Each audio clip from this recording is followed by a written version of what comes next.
The morning bell echoed through the long grey hallway of Ridgefield High, its shrill tone bouncing off the lockers like a warning of what was to come.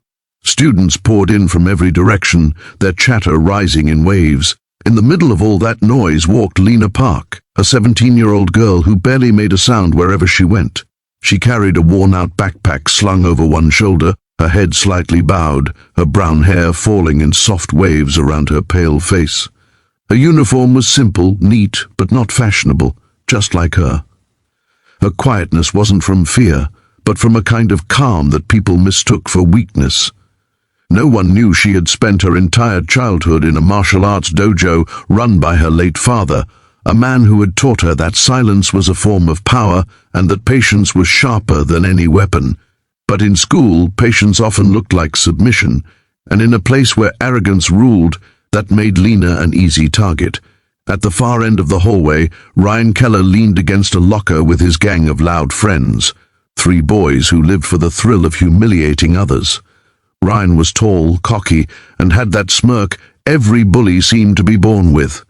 He noticed Lena as she walked past, holding her books tightly against her chest. He nudged his friend. "There's the mute girl," he whispered loud enough for everyone nearby to hear. The laughter started, a cruel, echoing wave that followed Lena like a curse. She didn't look up. She had trained her eyes to stay calm, her steps steady, her mind detached. Her father's voice echoed in her memory. "When they provoke you, they want your reaction. Don't give it to them. A storm doesn't shout. It strikes when the time is right." Ryan didn't like being ignored. "Hey, I'm talking to you," he barked. Lena kept walking. His friends laughed harder. Ryan stepped forward, blocking her path. She stopped, looking down at her shoes, her hands trembling slightly, but not from fear, just from the effort it took to control herself. Ryan leaned closer, his breath smelling like soda and spite. "You think you're too good to answer me?" he said, his voice dripping arrogance. "Come on, say something, quiet girl." Still, nothing. The silence made him furious.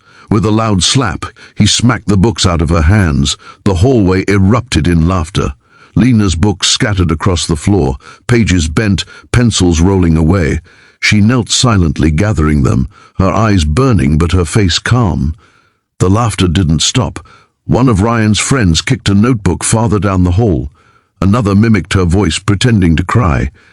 Ryan crouched beside her, mocking. "Oh, you gonna cry? Poor little mouse."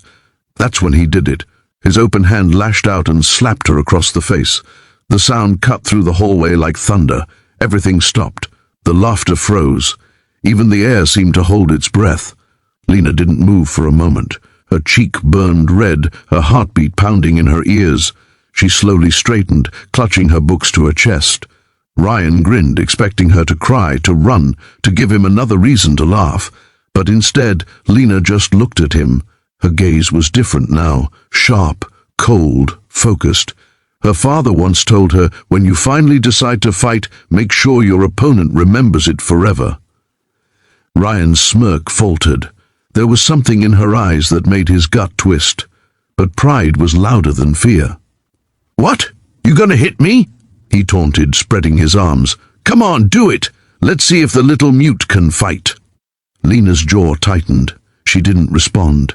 She placed her books gently on the floor, adjusting the strap of her backpack. The hallway crowd started to whisper. Some took out their phones, expecting drama. They didn't know they were about to witness something that would be talked about for the rest of the year. Ryan laughed again, trying to sound confident. "You don't scare me." Lena's lips parted just slightly. Her voice, quiet but clear, broke the silence. "I don't have to." Before Ryan could react, she moved. It happened faster than anyone could process. Lena's left hand shot up, grabbing his wrist mid-air as he tried to push her again. Her right foot pivoted, her body twisting with fluid precision, and in one smooth motion, a crack echoed through the hall. Ryan screamed, his arm bending the wrong way. His knees buckled as pain shot through him like fire. Gasps filled the corridor. Phones dropped. The laughter turned to stunned silence. Ryan fell to the ground, clutching his elbow, his face twisted in shock and agony. Lena stood over him, calm, breathing steadily, her hair falling over her shoulder as she looked down at the boy who had slapped her moments ago. "You should never touch people you don't understand," she said softly. Ryan's friends froze. One of them took a step forward, but the look Lena gave him stopped him cold. It wasn't rage, it was control. Cold, deliberate control that made her seem larger than she was. From down the hall, a teacher's voice echoed, "What's going on here?" The students scattered like leaves in the wind. The bullies tried to hide Ryan's pain, but his cries gave everything away. Lena didn't move. She calmly picked up her books, her face unreadable. When the teacher, Mr. Halpern, reached them, he saw Ryan on the floor groaning and Lena standing still beside him. "Lena, what happened?" he demanded. Before she could answer, one of Ryan's friends jumped in. "She attacked him, out of nowhere!" The teacher's eyes widened. "Is that true?" Lena didn't argue. She simply looked at Ryan, who was now too busy clutching his broken elbow to lie. He slapped me," she said softly.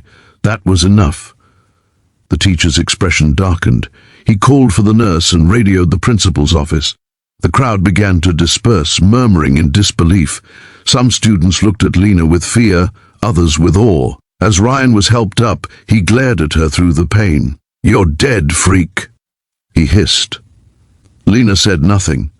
She turned and walked down the hallway, her cheeks still red, but her eyes clear and calm. Inside, her heart raced, not from regret, but from something deeper. Release. For years she had swallowed her anger, her grief, her loneliness, but today she had let out a fraction of what she was capable of. When she reached the end of the hallway, she stopped by the window. The sunlight fell across her face,